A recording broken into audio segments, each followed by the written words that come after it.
दोस्तों, आज की इस वीडियो में हम आपको बताएंगे भारत के सबसे क्रूर राजा के बारे में।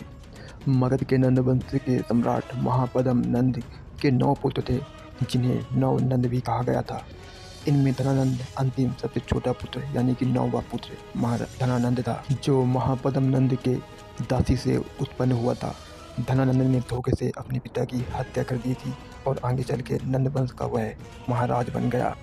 इसके बाद भारत छोटे छोटे खंडों में उस समय बटा हुआ था और सिकंदर भारत पर आक्रमण कर चुका था। उस समय चाणक्य तक्षशिला के प्राध्यापक थे। तक्षशिला और गांधार के राजा अम्भी ने सिकंदर से समझौता कर लिया था। चाणक्य ने भारत की संस्कृति बचाने के लिए सभी राजाओं से आग्रह किया था, पर सिकंदर से लड़ने के लिए कोई भी राजा आगे नहीं आया और पुरु ने सिकंदर से युद्ध किया, लेकिन वह युद्ध में हार गए। और धनानंद मगध का राजा था और वह एक शक्तिशाली राज्य था।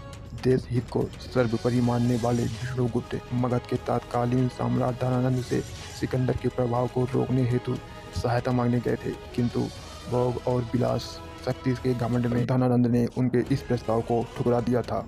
तब चाणक्य को दरबार में अपमान किया था और आचार्य चाणक्य से कहा था कि तुम पंडित हो और तुम मुझे ज्ञान दे रहे हो। धनानंद बहुत ही क्रूर राजा था और वह अपने सैनिकों को बुलाकर तत्काल आचार्य चाणक्य की चोटी पकड़कर उनके शिखा पकड़कर अपने सैनिकों से बोला कि इसे इस महल से घसीटते हुए बाहर ले जाओ।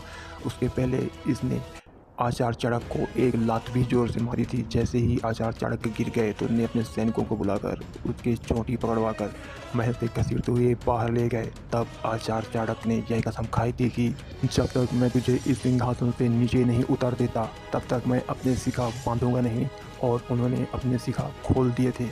यह आचार्य चाणक्य की अखंड प्रतिज्ञा थी।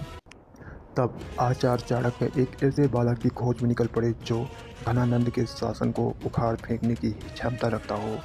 तब चाणक्य ने कहा कि हमें मगध के भावी शासक की खोज करनी होगी। बड़े ही विचार के साथ और विमर्श करने के बाद शकटार ने बताया कि एक युवक है जो धनानंद के अत्याचारों से ग्रसित है।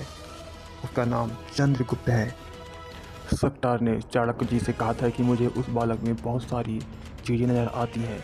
जब वह अपने मित्रों के साथ राजा प्रजा का खेल खेलता है तब उसमें वह राजा बना हुआ होता है और सभी बालक उसकी अपेक्षा सुदृढ़ शरीर और विचारों वाला है। उस बालक में नेतृत्व करने की क्षमता बहुत गजब की है और मैं उसका खेल देख रहा था।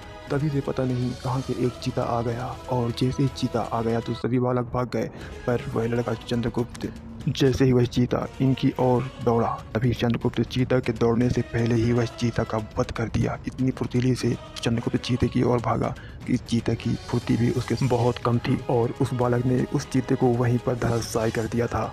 और इन्होंने आचार्य चाणक्य से कहा कि जब मैंने इस बालक से यह पूछा कि तुम इतने साहसी और इतने वीर कैसे बन गए और कैसे चीता से तुम मेरे लिए लड़ गए, तो उसने मुझे जवाब दिया कि मैं खेल रहा था और खेल में मैं राजा था और राजा का काम अपने प्रजा की रक्षा करना होता है, इसीलिए मैंने इस चीते को मारा और मुझे आगे चलकर धनानंद से तो बदला लेना है।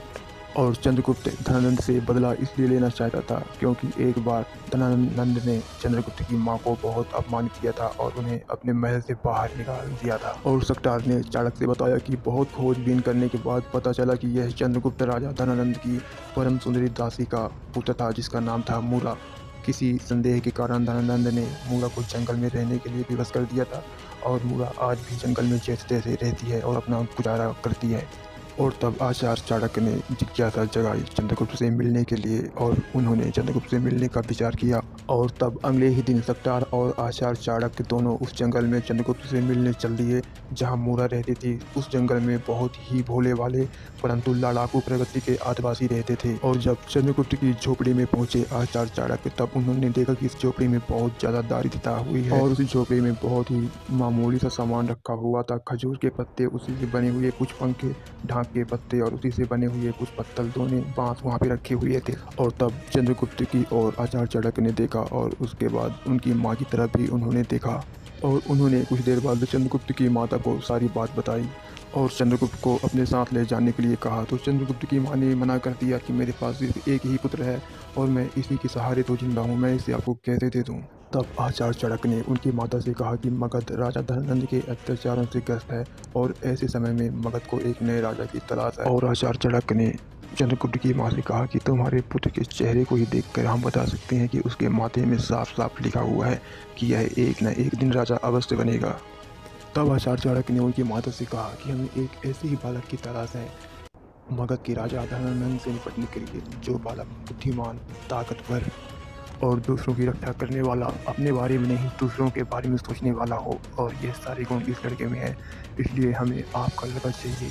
तब चंद्रगुप्त की माता ने मना कर दिया कि मेरे पास एक ही पुत्र है और मैं कैसे आपको सौंप दूं, कैसे बलिदान के लिए मैं अपने पुत्र को दे दूं। तब आचार्य चाणक्य ने उनकी माता से कहा कि मैं आपको विश्वास दिलाता हूं कि आपके पुत्र को कुछ नहीं होगा और वह एक दिन मगध का राजा बनेगा, आप मेरा भरोसा करिए। तब चंद्रगुप्त की माँ ने कहा, ठीक है गुरुवर, आपको मैं अपना पुत्र सौंप रही हूँ।